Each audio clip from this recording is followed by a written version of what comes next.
another fanfic I was actually going through on the My Little Pony Ridiculous Magic page. Alright. Hold up. Alright. Today we're going to be reading Best Hell Ever. Now, this story was actually made by Rambling Writer,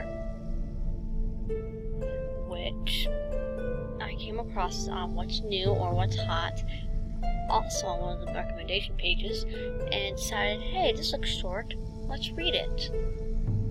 Or I should say, how about we make a video and read this? So, that's where it all begins. Here's what the description says.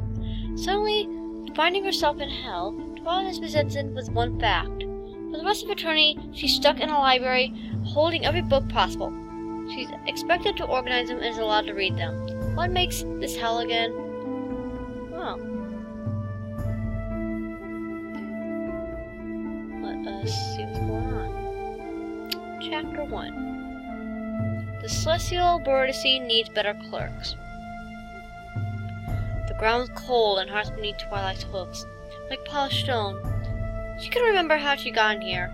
Her last memories were of being at dinner with Spike and Starlight, talking about recent changes in Bradley and Canterlot.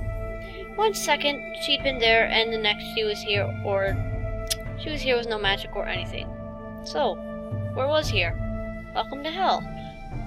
That wasn't a good sign. Twilight looked up. She was in some kind of reading room with small tables meant for holding books and papers. The walls were lined with shelves and shelves and shelves of books and books and books. She was in a library. Yay! Hopefully. Of some kind, only bigger than any library she had ever seen. The aisle leading up from the room stretched out in all directions before disappearing into the distance, and even the ceiling above her seemed miles away. Standing in front of her was a demon of vaguely equivalent shape, and yet in the same of time. Not at all composed more of stony shadow than flesh and blood. Its voice was deep with the rumble of 2 ships slamming into each other. This is hell, isn't it? Twilight said cautiously. Her personal hell was a library? What was the catch? The demon ran a tongue over her needle-like teeth. Indeed, he will experience personalized torments for the rest of eternity here. Which clashed intensely with what Twilight was saying. So, where are we? This is the Library of Babel, said the demon, still, and that might have been in that voice that might have been horrifying if it hadn't been Twilight telling the most amazing things. It contains every book that has ever been written, even every book that will be written, every book that has never been written, and every book that will never be written. Okay. Twilight was still waiting for that one little qualifier that would make it terrible. This was hell. Why was she in hell anyway? There had to be something bad involved. As you can imagine, the demon said, the sheer amount of knowledge contained within these walls is not organized or conductive. It's to searching. It smiled, and that's where you come in. Twilight got it and perked up. Wait, you're saying I get to organize these books? Every book possible, for all eternity. That was the catch? That didn't seem particularly hellish. Worst catch ever. Or would that be the best catch ever? The demon cackled a cackle of gravel and slabs, scraping against each other. Oh yes, every book. Enjoy your stay. You'll be here for a while. It vanished in a puff of smoke and stench of rotten eggs. Twilight looked up at the shelves reaching to the ceiling high above. A library of every book ever and every book never. And she got to organize them. In fact, there hadn't been any restrictions on reading the books. What kind of hell was this? This would have been easy. And if she had quill and paper to work out a system, it'd also be quick. In the grand scheme of infinity. Anyway, she quickly started surveying the tables and... Aha! Right, there was a quill and an inkwell, and a stack of paper for infernal beings to take notes. Perfect! Twilight quickly tested the quill. It'd be just like hell for her to have a quill but no ink. She turned out to be right and wrong. The inkwell had no ink, but it did have blood. Twilight wrinkled her nose. The smell was going to be terrible soon. But that was the worst thing she experienced so far, and it wasn't that bad. Twilight began working out a system in the best hell she'd ever been. Mr. Senator, sir? Yes, sir. Hermione, we got a problem. You know how I sent a soul to organize one of the libraries of Babel a while back? Sure. Standard punishment for her. She did it. Come again? She did it. She organized the library. Yes, the whole thing. You think I'd be here if she had organized the whole thing? That's not possible. The library's infinite. Look, don't ask me how she did it, but she did it. I walked through just to be sure, and it's all perfectly organized. I asked her how she did it, and she said she had a system. Then she asked if I wanted to see it, and before I could say no thank you, she was shoving the scroll into my hands. It took a look at it, and, well, see it for yourself.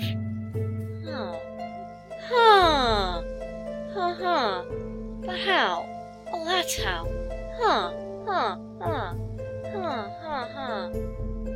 Wow, this is really clever. She's even got the permissions of the book properly separated. And yes, I tried disrupting her system, throwing it back into the chaos, but it's like she's psychic. The moment I leave, she runs past me, apologizing because there's a disturbance in the folio or something. I go back and the books are organized again. I tried to disorganize them while she was watching, and she hissed at me. You were scared of ponies hissing at you? You didn't see her?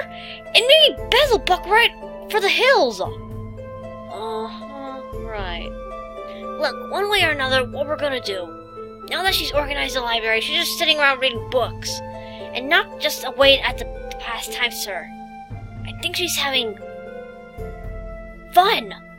I'll send someone over to help you look into it. Make it quick. We don't want any Sully Hell's reputation to one of the rainbows and butterflies and flowers. Except when the person involved hates rainbows and butterflies and flowers. But you know how rare these are. Twilight trotted over to a table and laid the book she had found on it. According to her system, this was the ultimate drama novel and she wanted to test that. She opened the book to the first page and read it. In it, she opened the book to the first page and read it. In it, she opened the book to the first page and read it. In it, she opened the book to read the first page and read it. In it, she opened the book to read the first page and read in it. In it, she opened the first book to the first page and read in it. In it, she opened the first to the first page and read in it.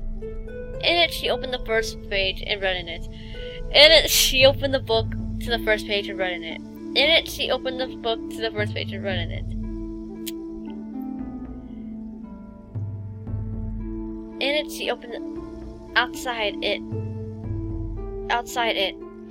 she smelled fire and brimstone. Demons again. But then, this was supposed to be hell. Maybe they were finally going to step up their game and turn to something generally hellish. One of the demons looked a touch annoyed, but mostly in control of himself. The other looked nervous, constantly shifting his weight and glancing around at nothing in particular. The in-control demon cleared his throat. I am Screwdot. This is Warwiney. Hello. Twilight waved cautiously. What was this about? I'm Twilight Sparkle. How are you enjoying your stay in hell? That was a question Twilight never thought she'd hear. She bounced around a few possible answers before settling on the truth to make things simple. It's not remotely like hell, she admitted. I'm loving it. Her joy bubbled over and grinned. I get to read every possible book possible. Screwtrot nodded, slowly. Wormwiney! He said in a low, angry voice. You messed up again! I received a soul in hell to put them in, protested Wormwiney. I just did what I was told. It's not my fault.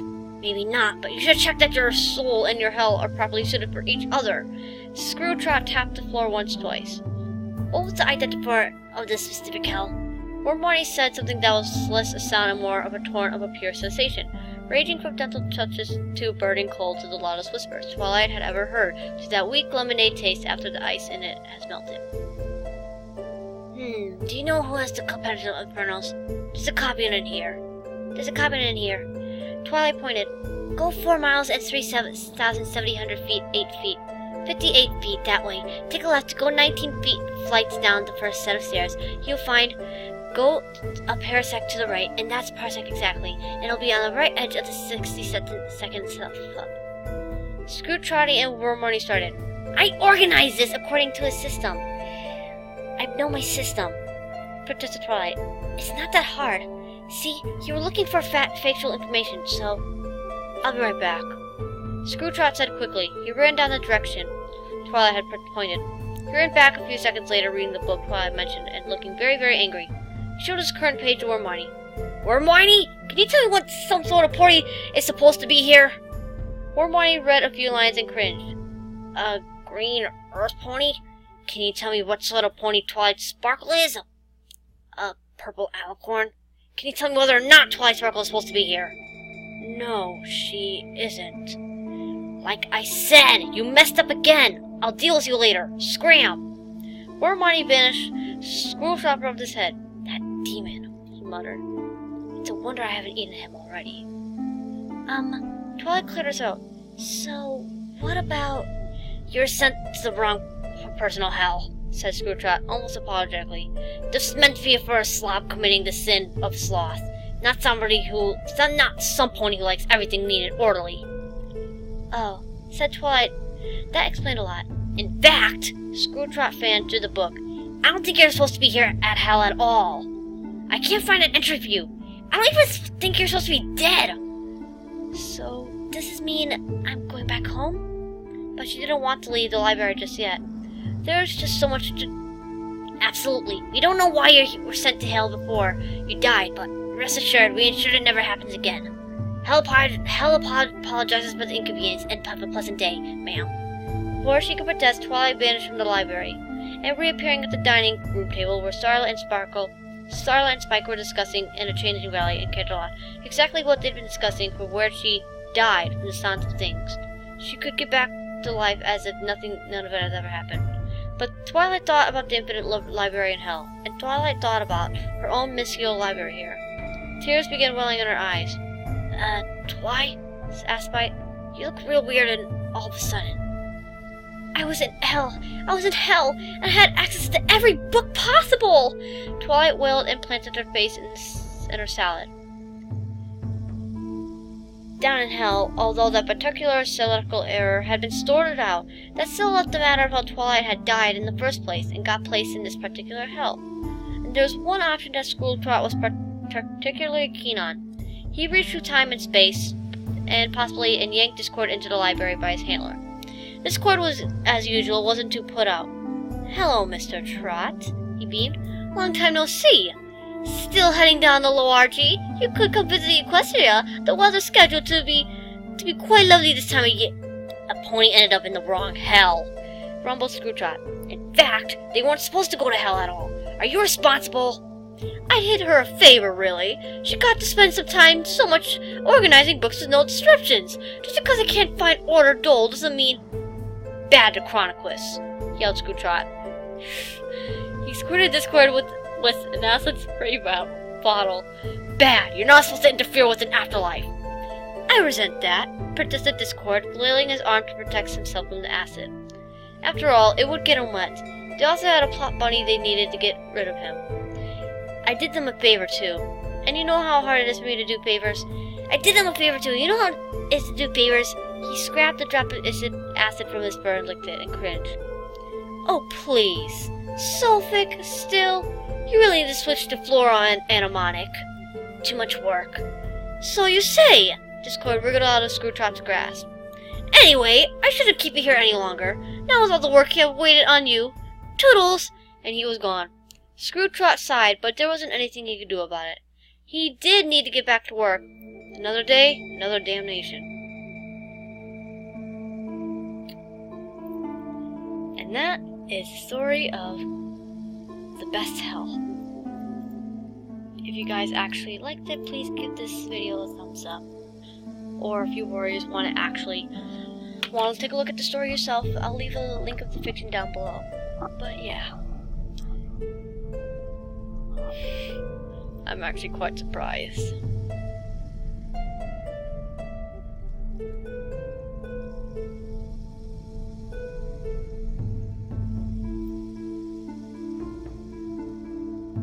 But yeah. Anywho.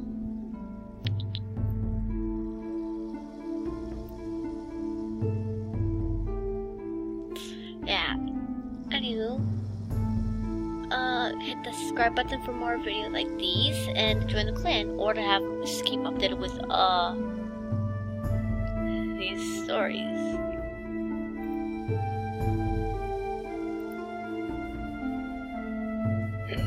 Anywho, see you warriors and ponies in my next video. Stay sharp!